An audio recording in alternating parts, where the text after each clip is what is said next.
নদী শাসন যেমন একটি প্রয়োজন নদী ভাঙনকে রোধ করার জন্য, ঠিক নদীতে যখন পানির প্রবাহ বেড়ে যায়, স্রোত বেড়ে যায়, যার কারণে নদী ভাঙন হয়ে থাকে, সেই স্রোতটিকে যাতে আমরা মোটামুটি কন্ট্রোলে আনতে পারি, ঠিকভাবে সারা দেশে ছড়িয়ে দিতে পারি, সেই জন্য খাল খনন কর্মসূচিটা অত্যন্ত গুরুত্বপূর্ণ। সিসি ব্লক এবং র্যাপের মাধ্যমে এই জায়গাটাকে আমাদের যে প্রকল্প এখানে নেওয়া হয়েছে উপকূল বিষয়ক মন্ত্রণালয়ের আওতায় নিয়ে এসে এই সমস্যাগুলোর সমাধানে মাননীয় প্রধানমন্ত্রী তার জায়গা থেকে উদ্যোগ গ্রহণ করবেন কিনা। আপনি আপনার এলাকার যেই সমস্যার কথা বলেছেন সেটি শুধু আপনার এলাকার সমস্যা নয়, বাংলাদেশের বহু মানুষ আছে, এমনকি আমার যেটা ডিস্ট্রিক্ট সেই বগুড়াতেও সারিয়াকান্দি অঞ্চলে এইরকম নদী ভাঙনের সমস্যা রয়ে গিয়েছে মাননীয় স্পিকার।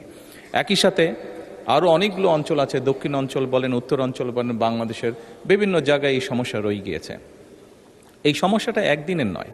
মাননীয় সংসদ সদস্য, আপনি যেহেতু ওই অঞ্চলের মানুষ, ওই অঞ্চলে বেড়ে উঠেছেন, আপনার নিশ্চয়ই ধারণা আছে কিভাবে এই সমস্যাটি তৈরি হয়েছে। এখানে সবচেয়ে গুরুত্বপূর্ণ দুটো বিষয় আছে।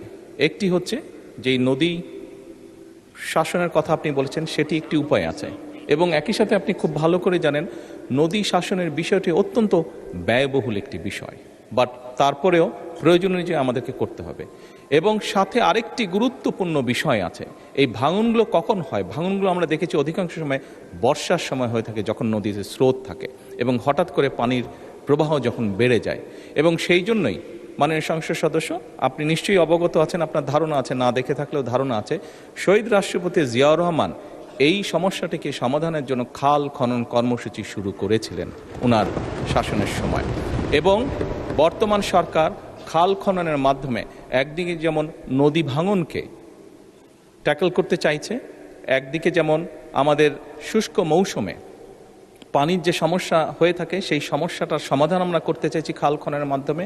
ঠিক একইভাবে আপনার নিশ্চয়ই ধারণা আছে, যেহেতু গ্রাম অঞ্চলে আপনি বেড়ে উঠেছেন, অনেক সময় এমন অনেক জায়গা আছে যেখানে বর্ষাকালেও কৃষক পানি পায় না, বর্ষার সময়ও তাকে পানির জন্য কষ্ট করতে হয়। সেই জন্য আমাদের সেচ সুবিধা দেওয়ার জন্য খাল খনন একটি অত্যন্ত জরুরি প্রকল্প। আপনার নিশ্চয়ই আরেকটি ধারণা আছে, বিশেষ করে ঢাকা শহরে এই সমস্যাটি আছে, এবং গ্রাম অঞ্চলেও যেখানে চাষবাস খুব বেশি হয়ে থাকে সেখানেও এই সমস্যাটি ধীরে ধীরে দেখা যাচ্ছে। সেটা হচ্ছে যে আমাদের ভূগর্ভস্থ যে পানি আছে সেটির স্তর ধীরে ধীরে নিচে নেমে যাচ্ছে। এই সবগুলো বিষয়কে যদি আমরা অ্যাড্রেস করতে চাই, তাহলে অবশ্যই নদী শাসন যেমন একটি প্রয়োজন নদী ভাঙনকে রোধ করার জন্য, ঠিক নদীতে যখন পানির প্রবাহ বেড়ে যায়, স্রোত বেড়ে যায়, যার কারণে নদী ভাঙন হয়ে থাকে, সেই স্রোতটিকে যাতে আমরা মোটামুটি কন্ট্রোলে আনতে পারি, সেই পানিটিকে যাতে আমরা পানিতে যেটা হঠাৎ করে পানি বেড়ে যায় বর্ষার সময়, সেটিকে যাতে আমরা ঠিকভাবে সারা দেশে ছড়িয়ে দিতে পারি, সেই জন্য খাল খনন কর্মসূচিটা অত্যন্ত গুরুত্বপূর্ণ। সেই জন্য মাননীয় সংসদ সদস্য, মাননীয় স্পিকার, আমরা নদী শাসনের ব্যাপারে যেরকম আমরা উদ্যোগ গ্রহণ করছি সরকারের পক্ষ থেকে, একইভাবে সামগ্রিকভাবে এই সমস্যাটিকে কম খরচে, যেহেতু বাংলাদেশের জন্য ব্যয়বহুল বিষয় নদী শাসনটিকে কম খরচের জন্য সবচেয়ে বেশি আমাদের জন্য সহজ হচ্ছে খাল খনন, সেটির উপর আমরা গুরুত্ব আরোপ করছি। মাননীয় স্পিকার, ধন্যবাদ।